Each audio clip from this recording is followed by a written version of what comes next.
السلام عليكم، ازيكم عاملين ايه؟ يا رب تكونوا بخير. اهلا بيكم في فيديو جديد من فيديوهات كروشيه العتيق.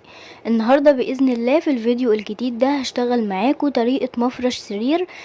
طريقته سهله جدا، بس هي محتاجه منكم عدد معين. انا هشتغل المفرش بتاعي، مفرش السرير ده بمضاعفات العدد 20، يعني هشتغل 20 20 20 20. انا عامله هنا عدد من السلاسل هوريكم عليها المفرش او غرزة المفرش. فاشتغلت 60 سلسلة. اشتغلت 20 20 20، يعني مضاعفات العدد 20. انتي طبعا لو هتعملي بقى جزء كبير يعني المفرش، فهتشتغلي عدد السلاسل دي كتير، بس تمشي بنمط اللي هي مضاعفات العدد 20، علشان بس الغرزة او شكل المفرش بيشتغل على عدد سلاسل معين. فانا شغلة هنا 60 سلسلة عشان اوريكم عليها غرزة المفرش.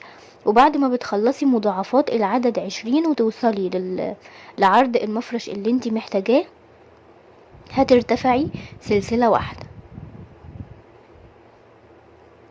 فانا هنا شغلة 60 من غير السلسلة الزيادة اللي انا بقول عليها، فهرتفع سلسلة واحدة زيادة على 60، يعني معايا 61. انتي لو هتشتغلي 120 مثلا سلسلة هيبقى معاكي 121 سلسلة.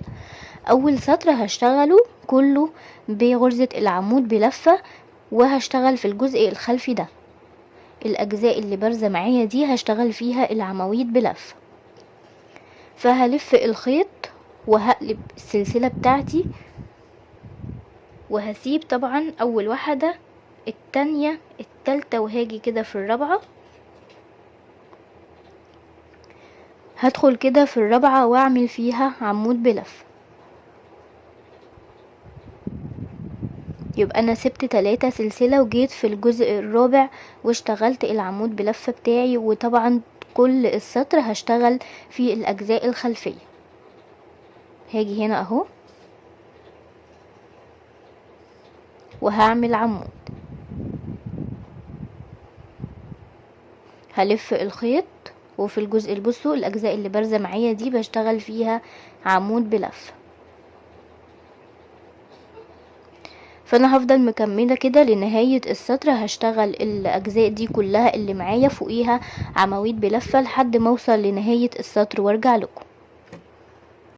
وصلت انا هنا كده خلاص لنهاية السطر، وبقى معايا بعد ما خلصت 58 عمود بلفة. طبعا انت هتلاقي يعني لو اشتغلتي عدد اكبر من كده هتلاقي برضو ان هينقص معاكي 3 غرز، وده بيحصل بس في اول سطر، وهتفضلي بقى مكملة بالعدد ده. يعني بقى انا معايا دلوقتي من 61 58 نتيجة التلاتة اللي انا سبتهم في الاول. فهفضل مكملة بقى باقي السطور، هلاقي كل الغرز معايا 58. يبقى النقص اللي هو التلات سلاسل هيبقى معايا في اول سطر فقط. وكده طبعا احنا ماشيين صح، يعني ده مش غلط. هرتفع غرزة واحدة سلسلة وهلف شغلي وهبدأ السطر الجديد. هشتغل في اول واحدة غرزة حشو، في التانية غرزة حشو، يبقى كده اشتغلت 2 حشو. هلف الخيط وهاجي في العمود التالت كده اهو، وهشتغل فوقيه عمود امامي. ده كده اول عمود. هلف الخيط والعمود اللي بعده هشتغل فيه عمود كمان امامي. يبقى اشتغلت 2 حشو 2 عمود امامي. هشتغل 5 حشو، 1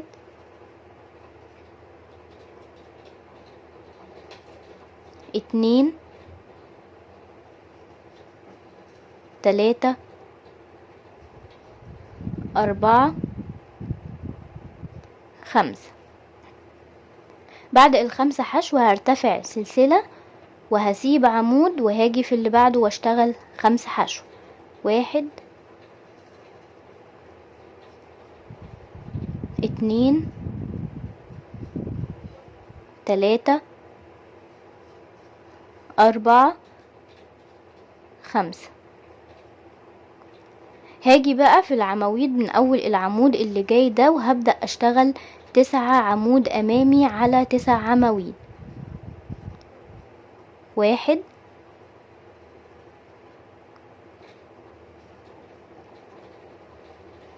2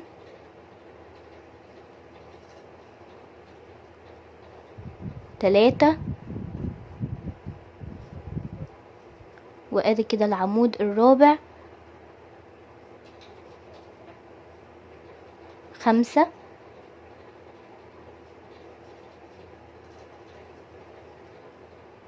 6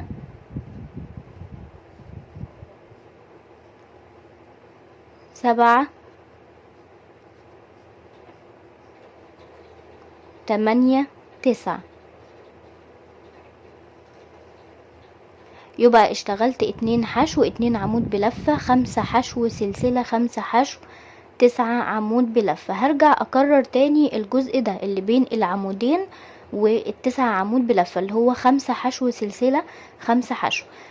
فهفضل مكملة عشان ما اطولش عليكم. هشتغل 5 حشو سلسلة 5 حشو وهيقابلني كمان جزء زي ده هعمله وارجع لكم. طيب وصلت انا خلاص كده لنهاية السطر ده. اول جزء عملته معاكم بتاع التسع عمود بلفة الامامي اشتغلت بعده 5 حشو سلسلة 5 حشو طبعا سبت عمود في النص واشتغلت 9 عمود امامي 5 حشو سلسلة وسبت عمود و5 حشو. هاجي دلوقتي هيفضل معايا اخر 3 عمود وانا عاوزة اظبطه على الجزء ده اللي هو زي ما بدأت ب2 حشو بنهي و2 عمود بنهي برضو ب2 عمود و2 حشو. طيب ازاي وانا معايا 3؟ هلف الخيط واشتغل فوق اول عمود عمود امامي، هلف الخيط واشتغل العمود التاني وغرزتين الحشو بشتغل فوق العمود الاخير ده غرزة حشو والتلاتة سلسلة اللي انا كنت مرتفعاهم هشتغل في السلسلة التالتة كده غرزة الحشو التانية. وده كده بيقولي ان العدد مظبوط. فانا كده زي ما بدأت ب2 حشو و2 عمود بنهي المفرش ب2 عمود و2 حشو مش الغرزة اللي انا شغالة عليها. يعني ده كده بتفضلي شغالة بالاجزاء دي اللي هي الحشو والعمود بلفة لحد ما بتوصلي لنهاية العدد اللي انت عاوزاه من المفرش وبتنهي المفرش ب2 عمود وب2 حشو. انا نهيت علشان ده نهاية الجزء اللي انا شغالة عليه، لكن انت لو هتشتغلي المفرش بتكملي بالاجزاء دي لحد نهاية المفرش. هرتفع سلسلة وهلف شغلي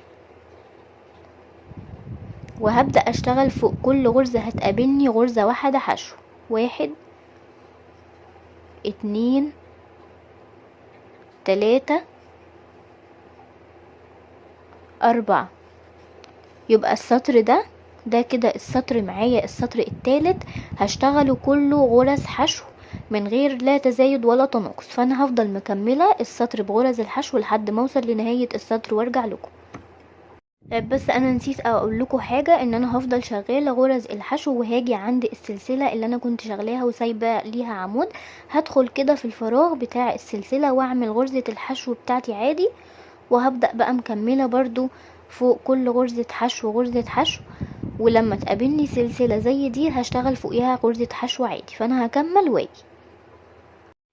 وصلت انا هنا كده خلاص لنهاية السطر وكملت السطر كله غرز حشو. هرتفع دلوقتي السطر الجديد هرتفع سلسلة وهلف شغلي هشتغل فوق غرزة الحشو غرزة واحدة حشو فوق التانية وفوق العمود الامامي عمود امامي وفوق العمود اللي بعده برضو عمود امامي وهاجي هشتغل 3 غرز حشو 1 2 3. هاجي هلف الخيط وهسيب العمود غرزة الحشو اللي بعدها واللي بعدها يبقى غرزة الحشو الرابعة والخامسة وهاجي كده في اللي بعدهم اهي. بصوا اللي انا كنت شغلاها في الفراغ هاجي في السلسلة كده وادخل بالابرة. يبقى الابرة بتبقى معايا فوق الشغل مش بتكون تحت الشغل. هدخل كده في السلسلة، هلف معلش لفتين،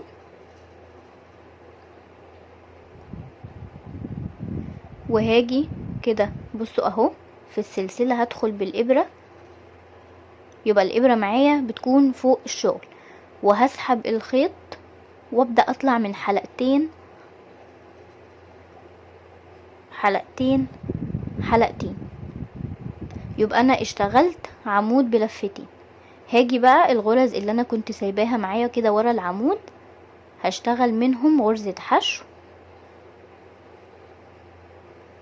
هرتفع سلسلة وهسيب غرزة واجي في اللي بعدها واشتغل الغرزة التانية.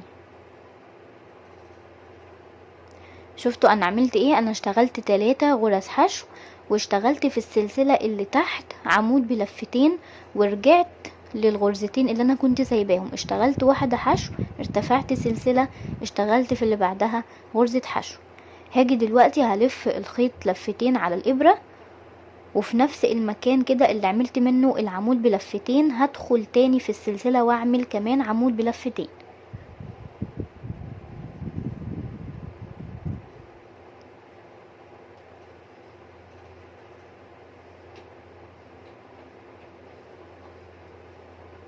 يبقى انا عملت كده في نفس المكان او في نفس السلسلة بتاعته عمود بلفتين. هسيب السلسلة غرزة الحشو التانية وهبدأ اشتغل في التالتة، الرابعة، الخامسة.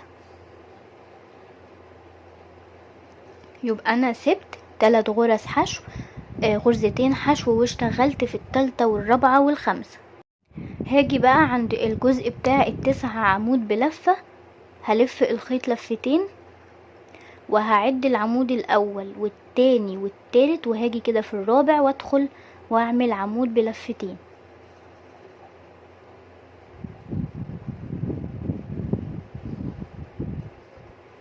هلف الخيط لفتين، وفي العمود اللي بعده هدخل كده واعمل عمود بلفتين.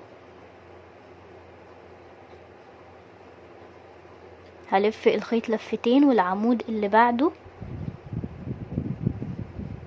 وهطلع من لفتين لفتين لفتين. يبقى انا كده عملت 3 عمود بلفتين على ال3 التانيين. ال3 الاولانيين هرجع لهم، هلف الخيط لفتين واجي عند اول واحد واعمل عمود بلفتين.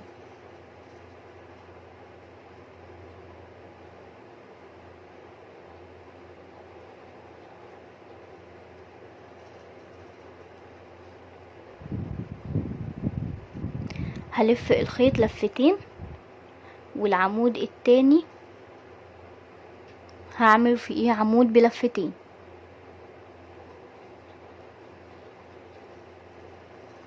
هلف الخيط لفتين وفي العمود التالت هشتغل عمود بلفتين.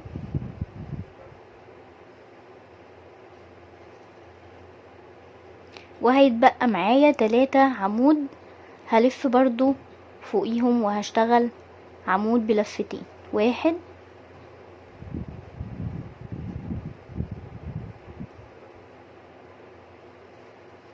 تاني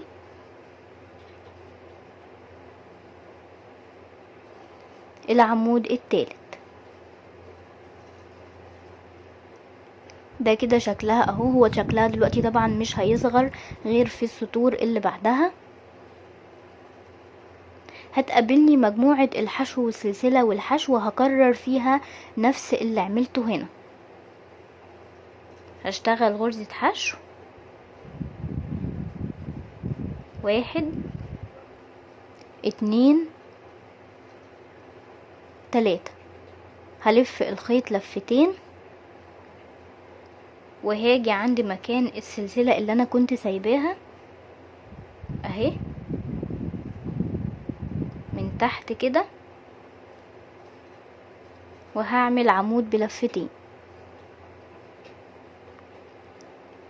هرجع للغرز الحشو اللي انا كنت سايباها ورا اهي، هشتغل واحدة، هرتفع سلسلة وهعدي غرزة واجي في التانية واعمل غرزة الحشو. هلف الخيط لفتين وفي نفس السلسلة هدخل واعمل العمود بتاعي، العمود بلفتين.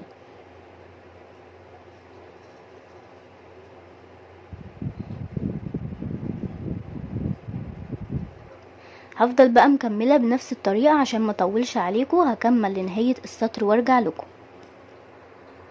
خلصت انا هنا كده لنهاية السطر بنفس الطريقة اهو. فوق ال9 عمود كررت اللي انا كنت شغلاه معاكم هنا والعمودين بلفتين، وجيت في الاخر عملت العمودين الامامي والاتنين حشو زي ما كنت بدأ السطر هنا معاكم. هبدأ دلوقتي السطر الجديد وهو السطر الخامس. هرتفع سلسلة وهلف شغلي وهبدأ اشتغل فوق كل غرزة حشو غرزة حشو. نفس سطر الحشو اللي انا كنت اشتغلته هكرره دلوقتي هنا تاني. فكل ما هتقابلني غرزة حشو هشتغل فوقيها غرزة حشو. طبعا السطر كله حتى العواميد اللي انا كنت شغلاها هرتفع برضو فوقيها غرزة حشو. فهكمل نهاية السطر بغرز الحشو دي لحد ما اوصل للنهاية وارجع لكم. وصلت انا هنا كده خلاص لنهاية السطر وكملت السطر الحشو. وهبدأ دلوقتي السطر الجديد. هرتفع سلسلة وهلف الشغل بتاعي. هشتغل فوق الاتنين حشو، اتنين حشو، واحد، اتنين، وفوق الاتنين عمود برضو اتنين عمود. دي اول واحد،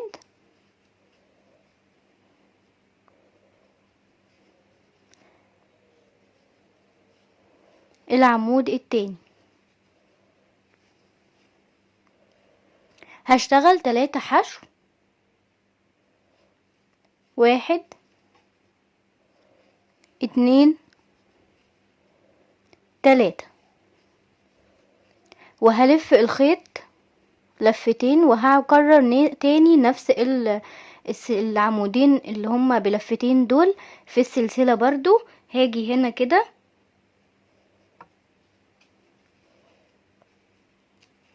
وهعمل العمود. غرزتين الحشو اللي انا كنت سايباهم ورا اهم هشتغلهم.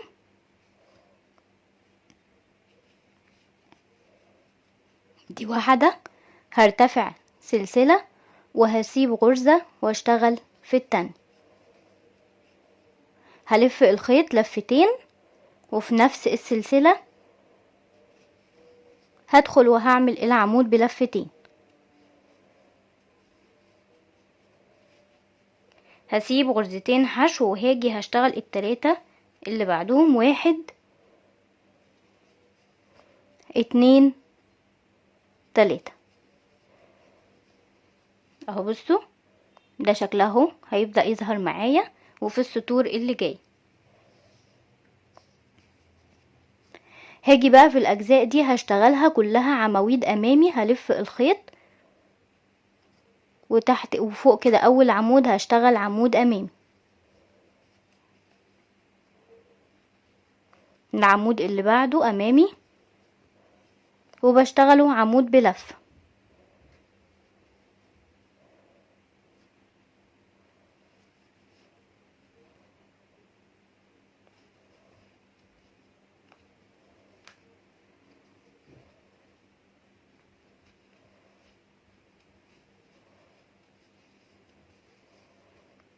ال3 برضو اللي جايين هشتغل فوقيهم 3 عمود بلفة.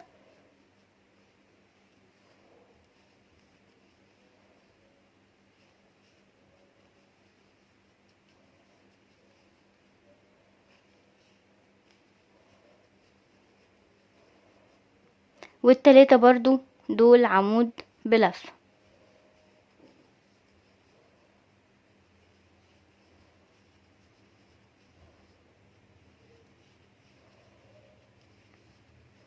يبقى السطر ده مفيش فيه اي شغل في الجزء ده. بشتغل فوق كل عمود كنت شغلاه بشتغل فوقيه عمود بلفة.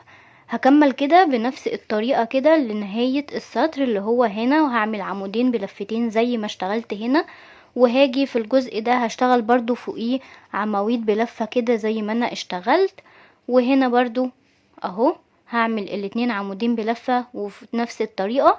فهخلص السطر عشان ما اطولش عليكم بنفس الطريقة، واشتغل بعده سطر حشو كمان زي ما اشتغلت السطور الحشو اللي فاتت.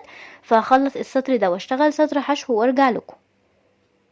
وصلت انا خلاص هنا كده لنهاية السطر، وهبدأ دلوقتي سطر جديد. هرتفع سلسلة وهلف شغلي، وزي ما بشتغل فوق غرزة الحشو غرزة حشو، واللي بعدها برضو غرزة حشو. هيقابلني الاتنين عمود بلفة، هشتغل فوقهم كل واحد عمود بلفة.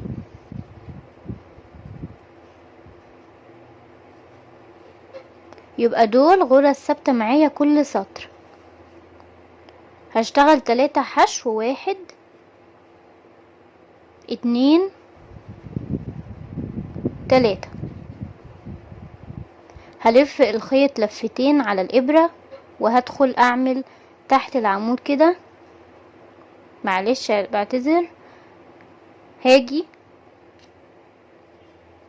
هسيب غرزة حشو والتانية والتالتة برضو كده اهو، وهاجي بصوا من تحت من عند السلسلة اللي انا كنت شغلاها، وهدخل واعمل عمود بلفتين. اطلع من حلقتين حلقتين حلقتين. هرجع للغرز اللي انا كنت سايباها دي، هعمل غرزة حشو في اول واحدة، وهرتفع سلسلة وهسيب غرزة، وهعمل في التانية غرزة حشو.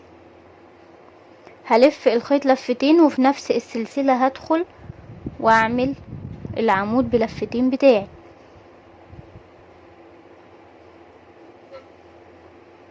هسيب برضو غرزتين الحشو، وهاجي في التلاتة التانيين وهشتغلهم 1 2 3. هيجي بقى عندي هنا العواميد بلفة بتوعي اللي انا كنت شغلاهم، اللي هم الامامي. في الاول انا اول السطر اللي فات انا كنت بشتغل بعكس اول 6 عواميد، لا، وكنت بشتغل التلاتة اللي في الاخر لوحدهم. انا السطر ده هشتغل فوق اول عمود بلفة عادي، العمود التاني عمود بلفة وبرضو امامي، العمود التالت عمود بلفة امامي. هاجي بقى في ال6 التانيين دول اللي هعكس فيهم، هلف الخيط لفتين، وهاجي عند العمود الاول وهدخل واعمل عمود بلفتين. هلف الخيط لفتين، وفي العمود التاني هشتغل عمود بلفتين،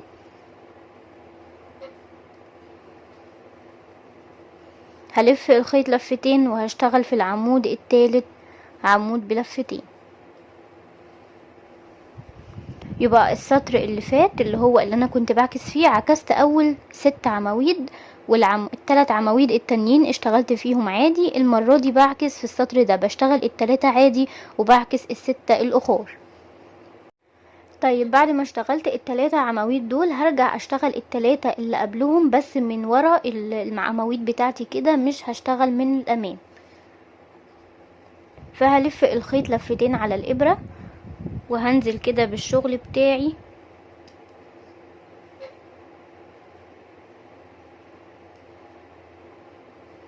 وفوق اول عمود هسحب الخيط واشتغل العمود بلفتين بتاعي، اطلع من حلقتين حلقتين حلقتين. ده كده اول عمود. هلف الخيط واشتغل العمود التاني،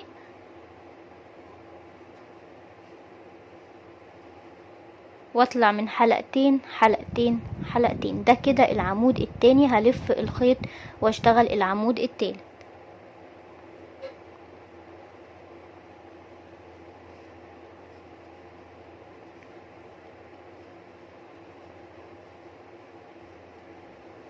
وكده اشتغلت التلاتة عمود. هبدأ اشتغل 3 حشو، 1 2 3. بعد بقى ما اشتغلت التلاتة غرز حشو هرجع اكرر تاني نفس اللي انا اشتغلته هنا كده في الجزء ده. هكرره هنا، والاجزاء بتاعه العواميد بلفه هشتغلها برضو زي ما اشتغلت هنا 3 عمود امامي، واعكس اخر 6 اللي هم 3 و3، وهشتغل برضو هنا بنفس الطريقه والعواميد والحشو. فعشان ما اطولش عليكم هخلص باقي السطر بنفس الطريقه اللي انا اشتغلت بيها الجزء ده، واشتغل كمان سطر حشو وارجع لكم. طيب انا هنا كده خلاص نهيت السطر واشتغلت سطر حشو وبدأت السطر الجديد اهو، واشتغلت بنفس الطريقة الحشو العمود الامامي والسبعة اللي انا بعملها، واشتغلت 3 حشو. وهاجي بقى عند الجزء اللي انا بعكس فيه وبشتغل فيه، هرجع اكرر تاني السطر بتاع اللي هو كله عواميد بلفة. هلف الخيط واول واحد هيقابلني هشتغل فوقيه عمود بلفة امامي، 1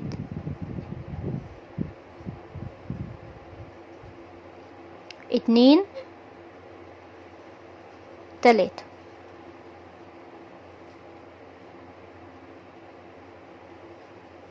1 2 3. وكده ال6 عواميد معايا اهم كلهم عواميد بلفة امامي، وال3 برضو اللي ورا دول هشتغل فوقيهم عواميد بلفة امامي.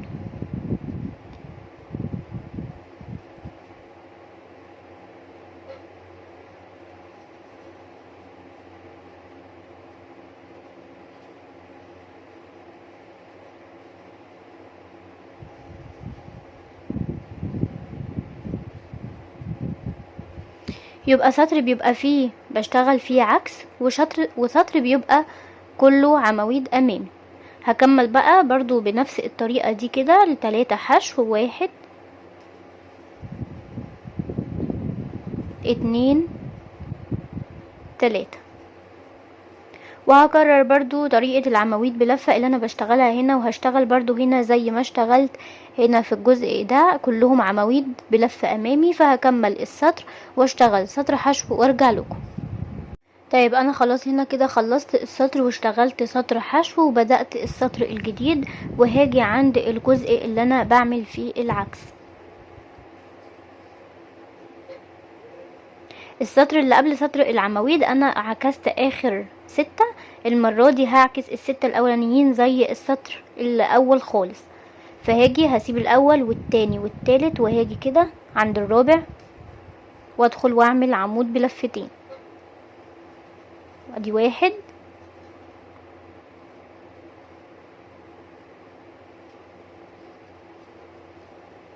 2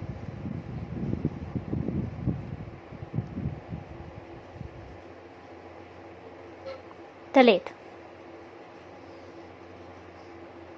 هلف الخيط وهرجع لل3 الاولانيين وهشتغل عليهم 3 عمود بلفتين. ده 1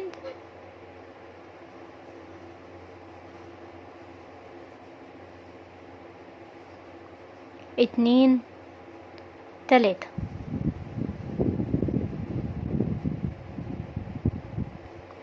كده اشتغلت ال6 اهو. هاجي عند اخر 3 وهشتغل فوقيهم عواميد بلفة عادي.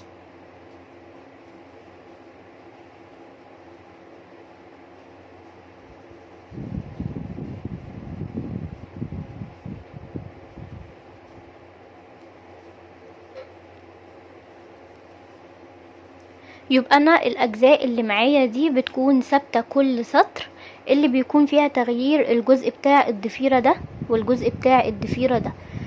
انا بقى هفضل مكمله كده، بتفضلي مكمله بنفس الطريقه سطر عواميد بلفه، وبعد كده بتعكسي اول 6 وتشتغلي ال3 اللي في الاخر عادي سطر عواميد بلفه. السطر اللي بعده بتعكسي ال6 اللي في الاخر وبتشتغلي ال3 الاولانيين سطر عمود بلفه، وبتعكسي ال3 الاولانيين وتشتغلي العمود بلفه.